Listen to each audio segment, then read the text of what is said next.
Thomas was born in a small village where life was simple but harsh. His family was poor, and every day was a struggle to find enough food to eat and clean water to drink. Despite the hardships, young Thomas had a spark in his eyes and a mind that yearned for something greater.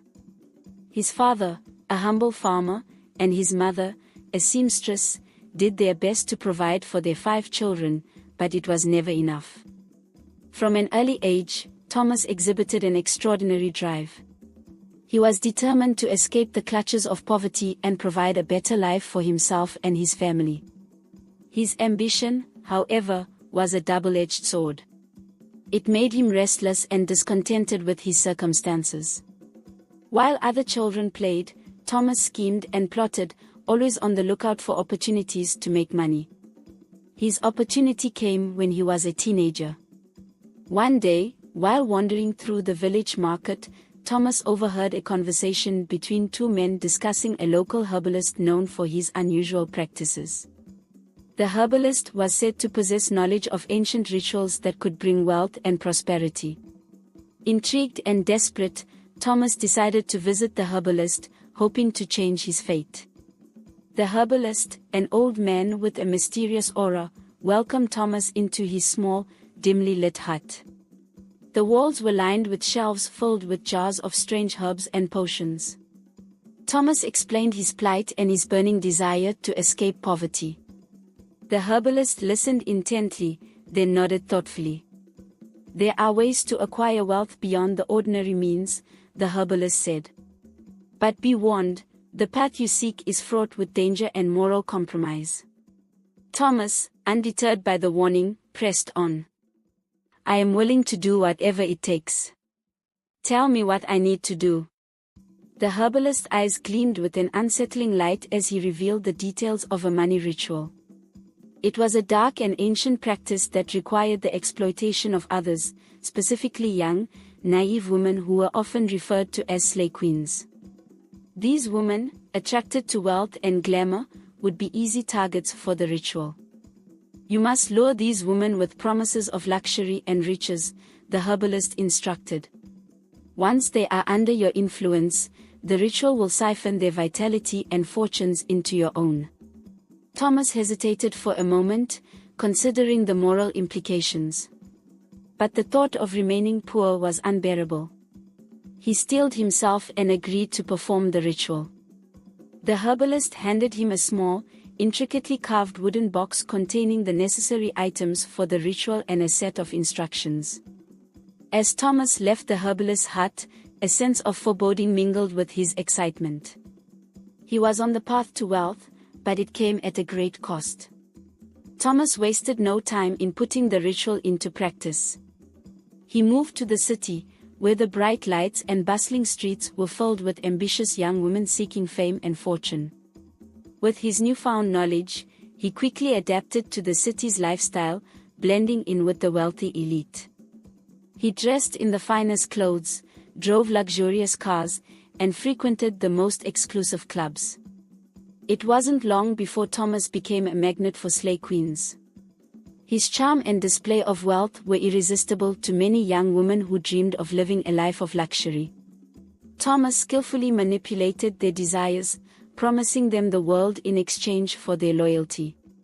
One of his first targets was a beautiful woman named Nandi. She was known for her stunning looks and her ambition to become a social media influencer. Thomas met her at an upscale nightclub, where he dazzled her with his charm and extravagant spending. He bought her expensive gifts, took her to lavish parties, and introduced her to influential people. Nandi was enthralled by Thomas and believed that he was her ticket to the life she had always dreamed of. She had no idea that she was being drawn into a dark web of deceit and manipulation. Thomas performed the ritual in secret, siphoning Nandi's energy and good fortune to fuel his own wealth. As Thomas's wealth grew, so did his reputation. He became a well-known figure in the city, admired and envied by many. He continued to target more slay queens, each one falling victim to his cunning and charm. Thomas reveled in his newfound power, enjoying the luxurious lifestyle that came with it. With each successful ritual, Thomas's wealth and influence expanded. He bought a sprawling mansion in an exclusive neighborhood, complete with a fleet of luxury cars and a private jet. He threw extravagant parties that were the talk of the town, attended by celebrities and high society figures. Thomas had everything he had ever wanted, but his heart remained cold and ruthless. Despite his outward success, Thomas was a deeply conflicted man. He knew that his wealth was built on the suffering of others, but he had become addicted to the power and luxury that the rituals provided. The sight of slay queens falling for his charms and watching their lives unravel gave him a twisted sense of satisfaction. One day, Thomas targeted a young woman named Zola. She was intelligent, ambitious, and had a promising career ahead of her. Thomas saw her as the perfect candidate for his next ritual. He used the same tactics he had perfected over the years, luring her with promises of wealth and success. Zola, like the others before her, was captivated by Thomas. She saw him as a mentor and a gateway to achieving her dreams. Thomas performed the ritual, but this time, something went wrong. Zola was not as easily manipulated as the others. She began to suspect that something was amiss and started investigating Thomas's background.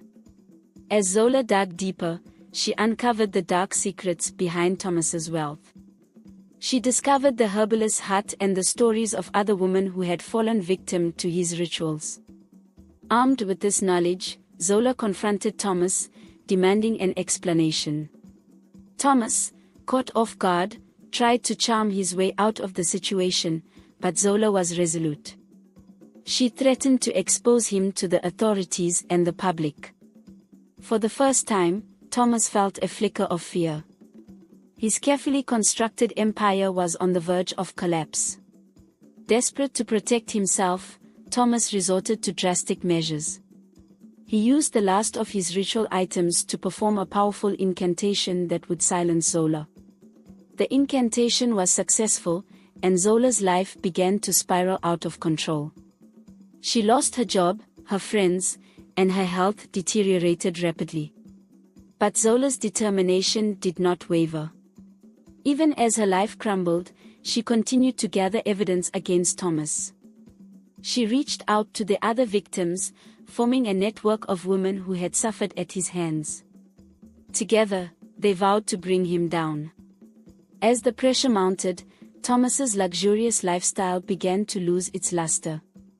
The lavish parties and expensive possessions could no longer mask the growing sense of dread.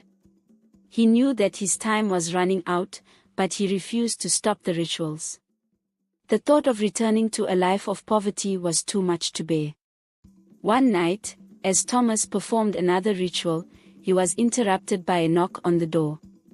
It was the police, accompanied by Zola and several other women. They had gathered enough evidence to arrest him for his crimes. Thomas was taken into custody, his empire shattered. In prison, Thomas had plenty of time to reflect on his actions. He realized that his pursuit of wealth had led him down a dark and destructive path. But even as he faced the consequences of his deeds, he felt no remorse. He still enjoyed the suffering of others and relished in the power he had once wielded. Thomas's story did not end with his arrest. His influence and the rituals he had performed continued to haunt the lives of those he had targeted. The slay queens he had exploited struggled to rebuild their lives, and the scars of his manipulation remained. As for Thomas, he became a notorious figure, his name synonymous with deceit and exploitation. Even in prison, he maintained his ruthless demeanor, refusing to show any signs of repentance. He continued to plot and scheme, dreaming of the day he would be free to resume his dark practices.